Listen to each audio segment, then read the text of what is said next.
بہت شکریہ نادیہ. دیکھیں لگتا یہ ہے کہ صرف دنیا میں پاکستان وہ ملک ہے جو ان تمام اس جنگ سے متاثر ہو رہا ہے. اگر آپ ہمارے پڑوس کے ممالک کو دیکھیں، سو اینڈ سو آپ افغانستان کو دیکھ لیں، وہاں بھی امپیکٹ نہیں آیا. بمشکل سے 5-10% اس پورے، اگر آپ 28 فروری کے بعد ابھی تک دیکھیں تو اتنی قیمتیں انکرائز ہوئی ہیں. ہمارے ساتھ انڈیا موجود ہے. پاکستان تو کم از کم یہ ہے کہ پاکستان میں کچھ تیل پیدا بھی ہوتا ہے، کوئی 19 سے 20% اپنی پیداوار بھی ہے. انڈیا میں تو ہے ہی نہیں. وہاں پہ آپ اندازہ کریں 2 سے 3 روپے یا 4 روپے انکریز ہوا ہے پچھلے 4 مہینے میں، اور 4 سال کے اندر یہ اضافہ ہوا ہے. ہمارے تو 4 سال پہلے اگر قیمتیں آپ دیکھیں 150 روپے پر لیٹر تھا، جو آج 312 روپے پر لیٹر ہے. تو اس سے اندازہ کر لیں ہم نے بنیادی طور پر اپنا حکومت نے جو آمدن کا ذریعہ ہے نا، وہ یہ آسان بڑی ٹیکسیشن ہے، انڈائریکٹ ٹیکسیشن ہے، اور یہ سب پہ لاگو ہوتی ہے، چاہے غریب ہے امیر ہے. آپ نے اس کو سورس آف انکم بنا لیا ہے. اور اب تو مزے کی بات یہ ہے، چند دن پہلے انہوں نے ایک پیٹرولیم پرائسز سٹیبلائزیشن ایک فنڈ قائم کیا ہے. اور جس دن یہ فنڈ قائم کیا، میں نے اس دن بھی بولا تھا کہ اب لوگ بھول جائیں کہ 300 روپے پر لیٹر سے قیمت کم ہوگی. اور یہ فراڈ ہے ٹوٹل. میں آپ کو ثابت کر سکتا ہوں اس سے.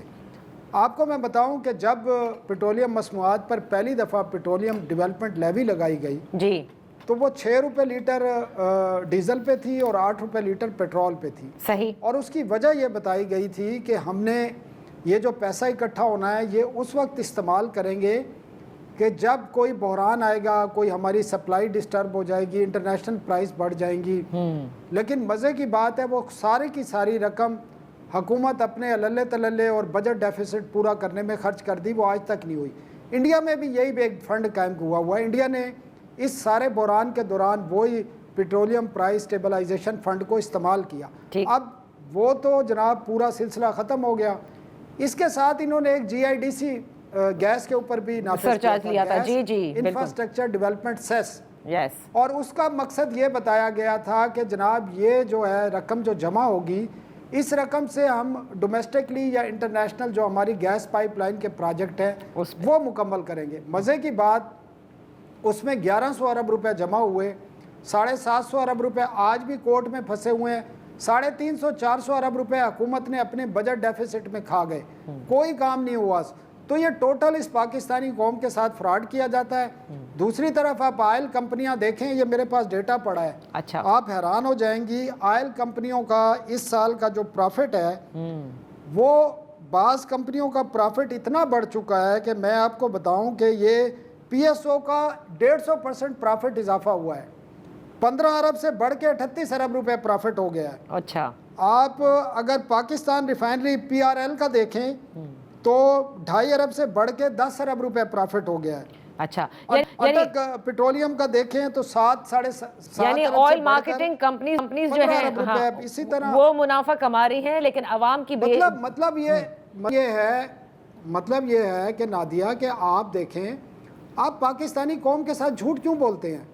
آپ صاف صاف بتائیں کہ ہم نے اتنا جو اپنے ایکسپینڈیچر ہیں اتنے بڑھا لیے ہیں کہ اس کو پورا کرنے کے لیے کوئی پرواہ نہیں ہے. ایک جو جمہوری حکومتیں ہوتی ہیں نا، ان کو یہ پرواہ ہوتی ہے کہ لوگوں کے اوپر ہم پریشر ڈال رہے ہیں کہ آیا کہ یہ برداشت کر سکتے ہیں یا نہیں کر سکتے. آپ پچھلے 3-4 مہینے کی اگر ٹوٹل ان کی سمری دیکھیں، آپ نے گیس کے اور بجلی کے صارفین پر فکس چارجز لگا دیے، تمام پہ کرائستی بورڈ. آپ نے جناب اس بجٹ میں ٹوکن ٹیکس تو گاڑیوں کا ہوتا ہے ڈبل کر دیے، آپ نے ٹول ٹیکس بڑھا دیے. آپ نے کوئی جگہ نہیں چھوڑی جہاں پر پاکستان کا جو غریب طبقہ ہے، صورتحال یہ ہو چکی ہے.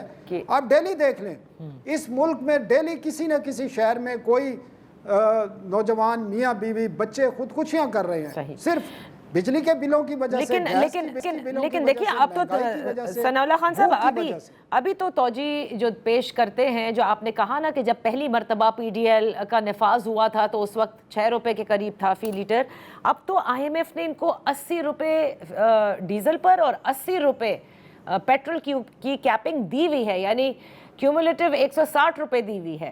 وہ لے سکتے ہیں. تو اب تو کچھ کیا ہی نہیں جا سکتا نا. وہ کہہ دیتے ہیں IMF سے ہمارا طے ہے. یہ نہیں، یہ صرف دیکھیں، وہ تو 28 فروری کو بھی 80 روپے تھا ڈیزل پہ پھر پیٹرول پہ. لیکن آپ مجھے بتائیں، پاکستان آپ کو پتہ ہے امپورٹ کہاں سے کرتا ہے؟